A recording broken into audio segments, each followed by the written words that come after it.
Shalom Bapak Ibu, Saudaraku yang dikasihi oleh Tuhan. Selamat sore, selamat bertemu kembali di dalam kasih Tuhan kita Yesus Kristus. Hanya oleh karena anugerah dan kemurahan Tuhan, pada sore hari ini kita dipertemukan kembali lewat ibadah doa dalam rangka kepenuhan Roh Kudus.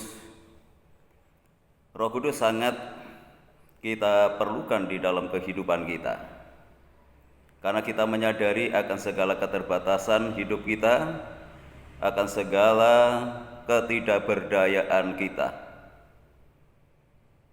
Untuk itu Tuhan menyediakan kuasa Roh Kudus-Nya yang akan memberikan kekuatan di dalam kehidupan kita, yang seringkali kita ditimpa dengan kelemahan ketika kita menghadapi tantangan, ketika kita menghadapi godaan. Untuk itu kita perlu kuasa adri kodrati dalam hidup kita, yaitu lewat kuasa Roh Kudus-Nya yang akan Tuhan nyatakan dalam kehidupan kita, untuk menopang kita, untuk memberikan kemampuan, untuk memberikan kekuatan di dalam kehidupan kita, di dalam menghadapi kehidupan yang penuh dengan tantangan saat ini. Nah, untuk itu setiap anak-anak Tuhan harus memiliki kerinduan untuk selalu dipenuhi dengan kuasa Roh Kudus ini. Nah, untuk itu akan saya bacakan di dalam 2 Timotius pasal 1 ayat yang ke-7. Demikian firman Tuhan. Sebab Allah memberikan kepada kita bukan roh ketakutan, melainkan roh yang membangkitkan kekuatan, kasih, dan ketertiban. Jadi ketika kita ada rasa takut, ada rasa gelisah, ada rasa khawatir, itu bukan dari Allah. Karena Allah memberikan kepada kita bukan roh ketakutan, tetapi roh yang membangkitkan kekuatan, roh yang memberikan semangat di dalam kehidupan kita. Situasi apapun yang kita hadapi saat ini, janganlah membuat kita lemah, janganlah membuat kita takut, janganlah membuat kita khawatir atau semakin meragukan akan kuasa Tuhan. Untuk itu Tuhan menyediakan kepada kita, yaitu kuasanya yang akan membangkitkan semangat kita, yang seringkali ketika kita menghadapi tantangan, kita sudah mulai dingin kasih kita, iman kita pun sudah juga mulai goyah, pengharapan kita kepada Tuhan. Nah, itu sebabnya betapa pentingnya kuasa Roh Kudus di dalam kehidupan kita, yang akan membangkitkan hidup kita, yang akan memberikan semangat di dalam kehidupan kita, supaya kita tetap eksis di dalam pelayanan, eksis dalam pekerjaan Tuhan, eksis di dalam ibadah dan tugas dan tanggung jawab yang masih Tuhan berikan di dalam kehidupan kita.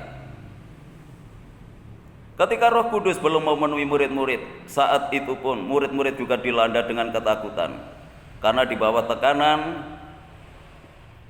Ya, saat itu memang situasi dan kondisi yang tidak kondusif, sehingga banyak murid-murid Tuhan yang mengalami ketakutan, yang mengalami kegelisahan, kekhawatiran dalam hidupnya. Tetapi ketika Roh Kudus itu dicurahkan oleh Tuhan, bagaimana murid-murid itu mengalami satu kebangunan rohani yang sangat dahsyat, yang sangat luar biasa. Dari orang yang biasa menjadi orang yang luar biasa, untuk terus mengumandangkan akan kasih Tuhan, mengumandangkan akan keselamatan di dalam Tuhan.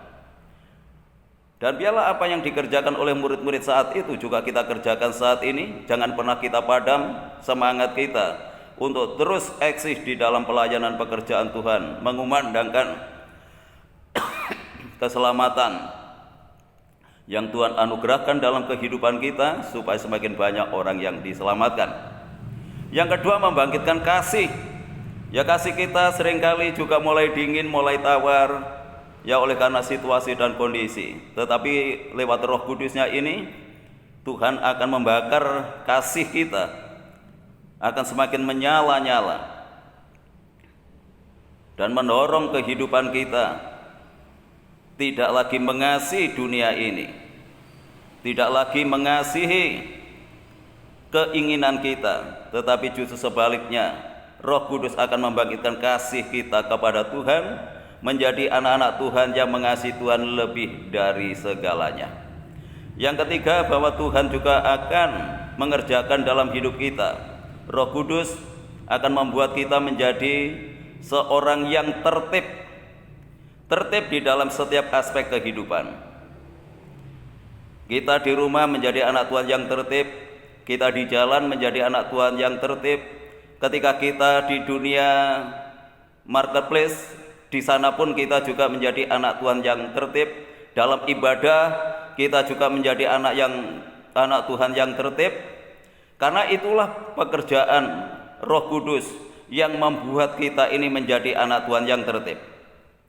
Ya, seringkali kita memang nggak senang dengan ketertiban yang dibuat, aturan yang dibuat seringkali kita langgar. Ya, itulah kondisi kita, itulah kedagingan dan kemauan kita yang sulit untuk ditata, yang sulit untuk diatur. Tetapi bila mana Roh Kudus itu ada di dalam kehidupan kita, kita akan menjadi anak Tuhan yang tertib di dalam hidupnya. Dimanapun kita berada, selalu kita hidup di dalam ketertiban. Inilah yang Tuhan sediakan di dalam kehidupan kita. Lewat kuasa Roh Kudusnya akan membangkitkan kekuatan, membangkitkan kasih, dan membuat kita hidup menjadi tertib, menjadi hidup yang lebih baik. Sangat luar biasa firman Tuhan yang menata hidup kita, yang mengatur hidup kita menjadi satu kehidupan yang boleh memuliakan kebesaran namanya. Tuhan Yesus memberkati kita pada sore hari ini. Mari kita bersama datang kepada Tuhan melalui doa yang kita naikkan kepada Tuhan pada sore hari ini. Dan biarlah kuasa-Nya terus bekerja di dalam kehidupan kita. Tuhan Yesus memberkati. Amin.